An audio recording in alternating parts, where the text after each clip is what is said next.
Buenos días, mi nombre es Laurimar Montillo y vengo a hacerle una breve exposición sobre lo que trata el hecho imponible. El hecho imponible es la circunstancia que marca el nacimiento de una obligación fiscal.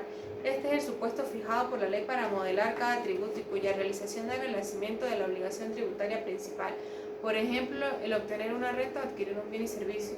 Uno de estos ejemplos de los hechos imponibles es el hecho imponible del impuesto sobre la renta en persona física. Este lo compone la renta por los contribuyentes cuyos componentes son los siguientes: los rendimientos del trabajo, los rendimientos del capital, los rendimientos de las actividades económicas. Otro ejemplo es el hecho imponible del impuesto sobre las sociedades, que está constituido por hechos imponibles de IES y la adquisición de las rentas contribuyentes, que en este caso actúa como persona jurídica, cualquiera fuese su fuente o su origen. Otro de los ejemplos es el hecho imponible sobre el impuesto sobre el valor añadido, que vendría siendo el IVA. Este nace de la entrega de bienes y adquisiciones intracomunitarias e importaciones de bienes y prestaciones de servicios. Otro tipo de hechos imponibles a tener en cuenta es el supuesto sobre las donaciones y sucesiones, que son los impuestos sobre los bienes inmuebles, que son directamente a tener en cuenta por personas o entidades que generan ingresos u ofrezcan servicios, pero que sí debemos pagarlos en caso de entrar en el supuesto. Recapacitando, si no hay hecho imponible, no tendremos que hacer ninguna de estas obligaciones tributarias y hay que saber que cada impuesto tiene su propio reglamento. Uno de los elementos de las obligaciones tributarias o uno de sus sujetos vendría siendo el sujeto activo y el sujeto pasivo. Cuando nos referimos al sujeto activo, es aquel a quien la ley faculta para administrar y percibir los tributos a sus beneficios o a beneficio de cualquier ente. A nivel nacional, el sujeto activo es el Estado representado por el ministro de Hacienda y más concretamente por la Dirección de Impuestos de Aduanas Nacionales. A nivel departamental, será el departamento a nivel municipal respectivo de cada municipio. Cuando nos referimos al sujeto pasivo, se trata de las personas naturales y jurídicas obligadas al pago de los tributos que se realice por el hecho generador de esta obligación tributaria sustantal, que es el pagar el impuesto y deber cumplir sus obligaciones formales o accesorias, entre otros, como podría ser declarar, informar sus operaciones, conservar informaciones y facturar. Los sujetos pasivos cumplen sus obligaciones en forma personal o por intermedio de los representantes legales. Cuando nos estamos refiriendo a qué es un hecho generador, se trata de la manifestación externa de hechos imponibles, que supone al realizar un ingreso se va a producir o se produjo alguna venta, que al venderse, importarse o extraer un bien se va a producir un consumo y que al registrarse un acto notarial se va a dar en cambio sus activos. La obligación tributaria nace de un hecho económico al que la ley atribuye alguna consecuencia.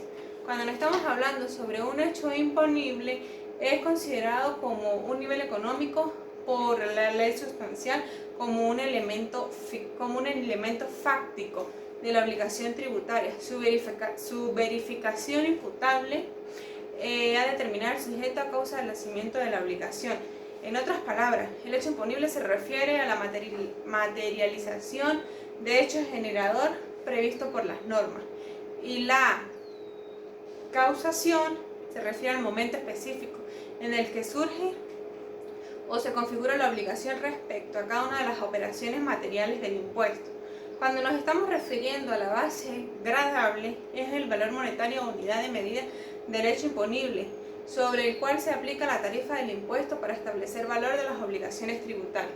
Y cuando nos estamos refiriendo sobre alguna tarifa, es una vez conocida como la base imponible que se le aplica, la cual se define como una magnitud establecida por la ley que es aplicada a la base gradable, que sirve para determinar la cuantía de cada tributo.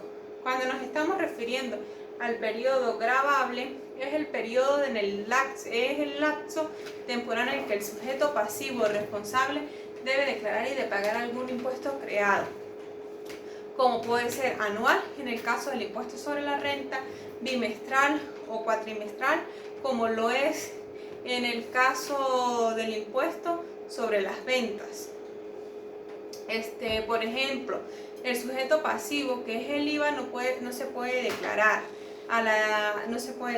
porque por cada venta, sino se acumulan por un periodo de tiempo para luego presentar la declaración en el periodo de tiempo acumulado. Uno de los aspectos básicos sobre el impuesto sobre la renta es cuando se vence el plazo a hacer declaraciones definitivas al impuesto sobre la renta, que es el ISLR, de las personas naturales o jurídicas. Algo que debemos entender que para realizar las declaraciones sobre el impuesto sobre la renta, tanto las personas naturales como jurídicas, es el plazo realizado para dentro de los 3 meses siguientes al cierre en el ejercicio fiscal, el cual puede coincidir o no con el año civil. Esto es para los pagos de los impuestos sobre la renta. Es importante recordar que el ejercicio anual gravable, en cada caso las personas naturales o asimiladas, es que dediquen a actividades comerciales, industriales o servicios. Puede ser en caño. No obstante, la mayoría de los casos de los ejercicios corresponden a cada año civil, por lo tanto el caso que se representa declaraciones es del 1 de enero al 31 de marzo. En el caso de las personas jurídicas es muy similar, y para saber en qué periodo fiscal de la empresa basta con revisar el documento constitutivo. ¿Qué unidad tributaria se utiliza? Pues de acuerdo al artículo 3 del Código Orgánico Tributario, dice que en caso de tributo que liquide por periodos anuales, la unidad tributaria será vigente hasta los 183 días continuos del periodo respectivo. Y el impuesto sobre la renta es un impuesto anual, y el cual la unidad tributaria que esté vigente es de hace 183 días. Ahora bien, continúo exponiendo cuánto se debe pagar, cuánto debe ganar la persona natural para estar obligado a pagar. Es una de las grandes interrogantes. Pero resulta que para ser una persona natural está obligada a presentar un impuesto sobre la renta. Debe haber obtenido rentas netas superiores a 1000 unidades tributarias. Y las personas que se dediquen exclusivamente a actividades agrícolas, pecuarias, pescarias, psicólogas a nivel primario deben de estar obteniendo enriquecimientos a tributo superiores a 2.625 unidades tributarias. Si una persona natural no cumple con lo anterior, no está obligada a declarar ningún impuesto sobre la renta, y si un año anterior se lo declaró, pues debe de continuar haciéndolo. El pago reflejado en cualquiera de las porciones respectivas a las declaraciones del ISLR puede efectuarse en cualquiera de las oficinas receptoras de fondos nacionales, como lo puede ser el Banco Nacional de Venezuela, el Banco Nacional de Crédito, el Banco Provincial, el Banco Bicentenario, el Banco Banesco, el Occidental de Descuento, entre otros. Es relevante destacar que una vez efectuada la declaración vía portal fiscal, se refleja la opción de pagar electrónicamente. Ahora bien, para calcular los impuestos añadidos a los precios, se debe primero hacer un cálculo sobre los impuestos obtenidos, luego se debe multiplicar el precio del artículo por 0.6, de modo que si un artículo vale, un ejemplo, 20 bolívares, el valor del impuesto será 20 por 0.6, que vendría siendo igual a 1.20. El cálculo del impuesto incluidos en el precio. En este artículo, el precio del artículo es la suma de precios antes de aplicar el impuesto en el impuesto. Ahora bien, ¿cuál es el beneficio fiscal? El beneficio fiscal es el ahorro de las cuotas tributarias de los ingresos obtenidos, de los ingresos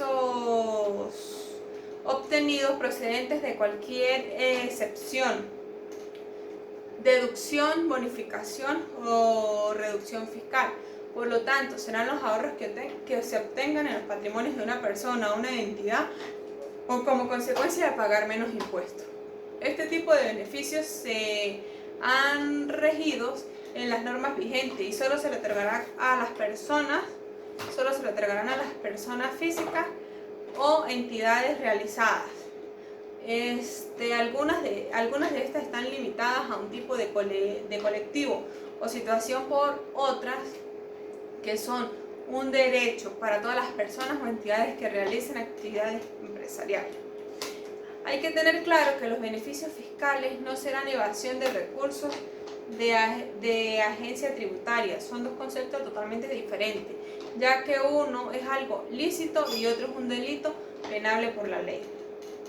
¿Dónde se aplicará el beneficio fiscal? Este se aplicará en los principales impuestos, a los que están sometidos a las empresas, a los autónomos y a los impuestos de sociedades. Impuesto de valor añadido, que viene siendo el IVA, el impuesto de la renta de persona física. Sobre uno de los impuestos se puede aplicar las ventajas fiscales, como pueden ser la deducción de porcentajes de los suministros autónomos. Otro beneficio a descartar, por ejemplo, es el uso del programa de facturación.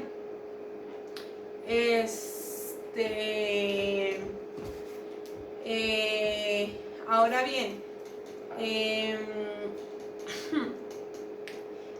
¿se puede vender un bien en herencia sin haber declarado? La respuesta es: quien venda una herencia sin especificar los objetos de que se compone no está obligado a garantizar sino su calidad de heredero. Muchas gracias por su atención. Postdata, profesor.